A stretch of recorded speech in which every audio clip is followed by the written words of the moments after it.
할렐루야. 8월 26일 목요일입니다. 오늘 본문은 시편 69편 1절서부터 18절까지 말씀입니다.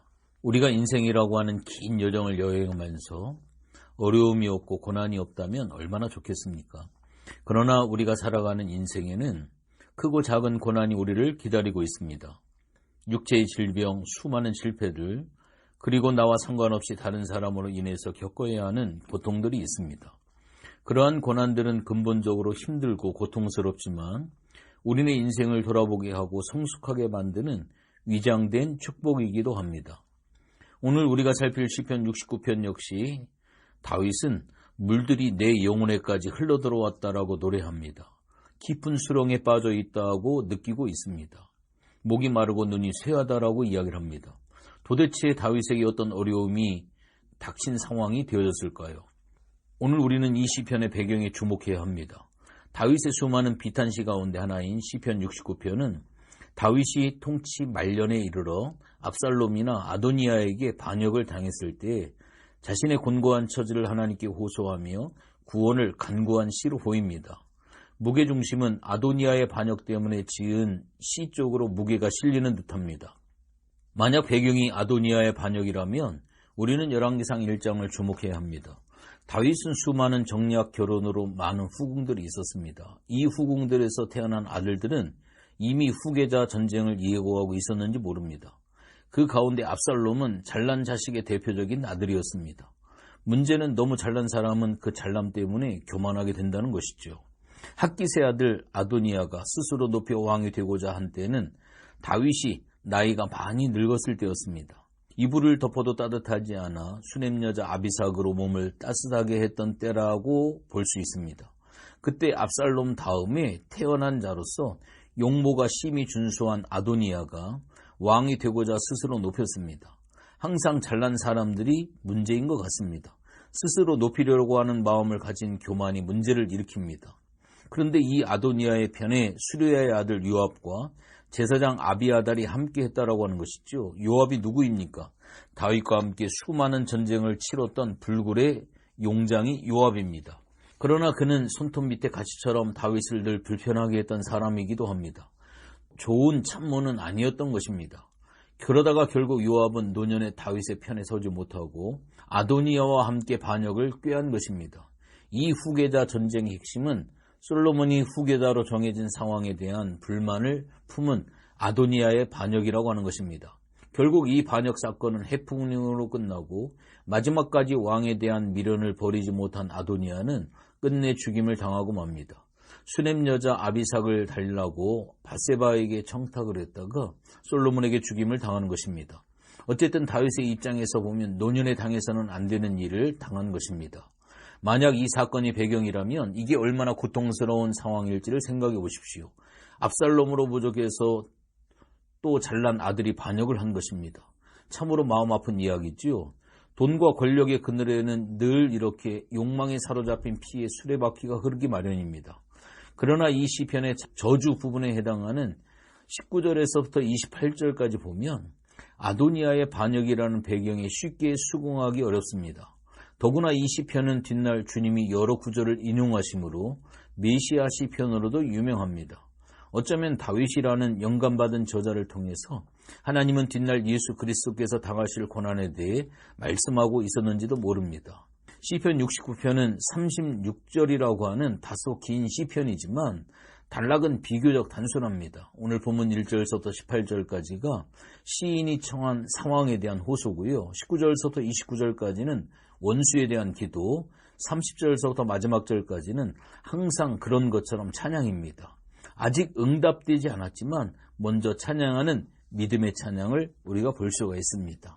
이제 다윗이 느끼고 있는 어려움에 대한 표현들을 한번 생각해 보려고 합니다. 오늘 본문의 말씀을 우리가 살펴보는 것처럼 1절의 말씀을 보면 물들이 내 영혼까지 흘러 들어왔다라고 이야기를 합니다. 물은 상징적으로 그가 처한 고난을 의미를 하고요. 영혼까지는 완전히 물에 잠겨 버리다 못해 영혼까지 잠겼다라고 하는 말로 우리가 이해를 할 수가 있습니다. 많이 고통스러운 순간이 찾아왔다라고 하는 이야기죠. 설 곳이 없는 깊은 수렁에 빠졌다라고 하는 것도 스스로의 힘으로는 도저히 헤어나올 수 없는 절망적인 위기 상황을 이야기하고요.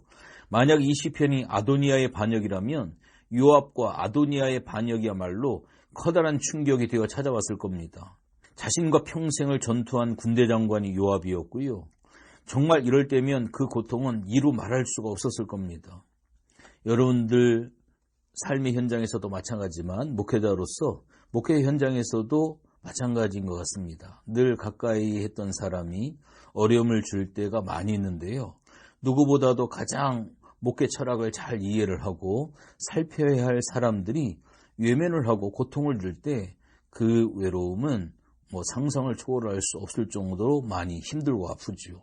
아마 늙어서 체온 유지조차도 어려운 다윗에게 요압과 아비아달의 반역은 아도니아의 반역보다도 더 큰 충격이 되어줄 수도 있었을 겁니다. 또한 오늘 본문 14절서부터 15절까지의 말씀도 보면 나를 수렁에서 건져달라고 기도를 하고 있습니다. 깊은 물에서 건져달라고 기도를 하고 있죠. 수렁과 같은 깊은 물은 나를 미워하는 자를 의미를 합니다. 큰 물이 나를 휩쓸거나 웅덩이가 내 위에 덮쳐 그것에 입을 닫지 못하게 해달라고 하는 그러한 간구의 내용이 오늘 본문 말씀 속에 있습니다. 그러니까 1절과 2절이 상황이라고 한다면 14절과 15절의 말씀은 그 상황에 대해서 하나님 앞에 간절히 간구하고 있는 그러한 내용의 모습을 볼 수가 있습니다. 그 중간에 있는 3절과 4절의 말씀을 우리가 본문의 말씀을 살펴보면 이렇게 내가 부르짖음으로 피곤하여 나의 목이 마르며 나의 하나님을 바라면서 나의 눈이 쇠하였습니다. 까닭없이 나를 미워하는 자가 나의 머리털보다도 많고 부당하게 나의 원수가 되어 나를 끊으려 하는 자가 강하였으니 내가 빼앗지 아니하는 것도 물어주게 되었습니다. 라고 다윗이 간절히 기도하고 있지요. 눈이 쇠했다라고 하는 말이 얼마나 하나님 앞에 간절히 기도하고 있는지, 또 여기에 말랐다라고 하는 것이 나무가 불에 타는 것을 의미하는데 얼마나 하나님 앞에 간절히 기도하는지 오늘 이 표현을 통해 이야기를 하고 있습니다. 다윗은 참 이해를 할 수가 없었죠. 무고히 나를 미워하는 자라고 하는 이 표현은 다윗이 이 반역의 사건을 어떻게 이해하고 있는지 살펴볼 수가 있는데요. 다윗에게 반기를 들 아무런 이유가 없었습니다.